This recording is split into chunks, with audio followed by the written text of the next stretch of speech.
Hi friends, welcome to our channel. ఎలా ఉన్నారు? నేనైతే బాగున్నాను. మా అత్తయ్య చేతి వంట కజ్జలు చూసి అత్తమ్మ ఏం చేస్తాను అత్తమ్మ? నేనా ఇది కజ్జలు చేస్తానమ్మా. దీనికి కావాల్సిన పదార్థాలు ఏమేమి?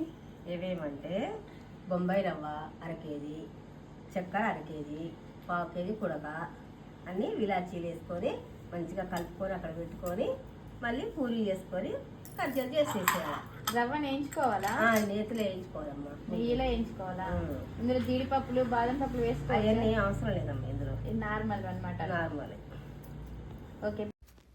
ఇలా ఇంట్లో పెద్దవాళ్ళు ఉంటే మనకి తినాలనిపించిన పిండి వంటలు కానీ స్నాక్స్ కానీ ఎలాంటివైనా వాళ్ళ చేతితో చేపించుకొని తింటే సూపర్గా ఉంటుంది కదా. బయట నుంచి తెచ్చుకొని కొనుక్కొని తీసుకొచ్చుకోవాల్సిన అవసరం అయితే ఉండదు కదా. మా అత్తయ్యకైతే చాలా పిండి వంటలు, చాలా వెరైటీస్ వంటకాలన్నీ వచ్చు. మా ఆయన కానీ మా పిల్లలు కానీ ఏది తినాలనిపిస్తుంది అని అడిగితే అది చేసి పెడుతుంది. మనకెన్ని వంటకాలు వచ్చినా మన పెద్దవాళ్ళ ముందు, వాళ్ళ ఎక్స్పీరియన్స్ ముందు మనం ఎంత, వాళ్ళు ఎప్పటి నుంచో చేసి ఉంటారు కాబట్టి వాళ్ళు ఎంత మంచి టేస్టీగా వంటకాలు అయితే రెడీ చేస్తారు. మా అత్తయ్య అయితే చాలా బాగా వెరైటీస్ చేసి మాకైతే పెడుతుంది. చూడండి, ఎంతో సింపుల్గా, ఎంతో టేస్టీగా, క్రిస్పీగా కజ్జికాయలు అయితే ఈజీగా రెడీ చేసేసింది. నాకు మాత్రం అయితే ఇలా రెడీ చేయడం రాలేదు. మా అత్తయ్య దగ్గర నేర్చుకొని ఈసారి తప్పకుండా నేను కూడా ట్రై చేస్తాను. మా అత్తయ్య అంత బాగా రాకపోయినా ఎంతో కొంత మాత్రం వచ్చేలాగా నేర్చుకుంటాను. వీడియోలో చూడండి మా కజ్జికాయలు అయితే ఏ విధంగా వచ్చాయో. చాలా బాగా వచ్చాయి కదా. టేస్ట్ కూడా చాలా బాగుందండి. సూపర్ టేస్టీగా ఉంది. చూస్తుంటేనే నోరు ఊరిపోతుంది, అలా తినేయాలనిపిస్తుంది.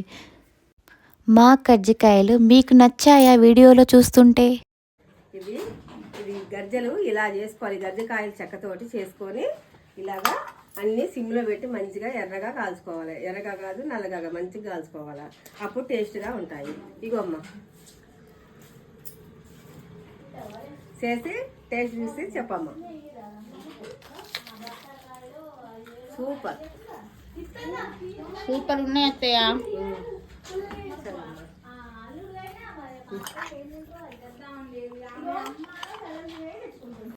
మా అత్తయ్య చేసిన కజ్జికాయలు క్రిస్పీగా, చాలా టేస్టీగా, సూపర్గా ఉన్నాయి కదా.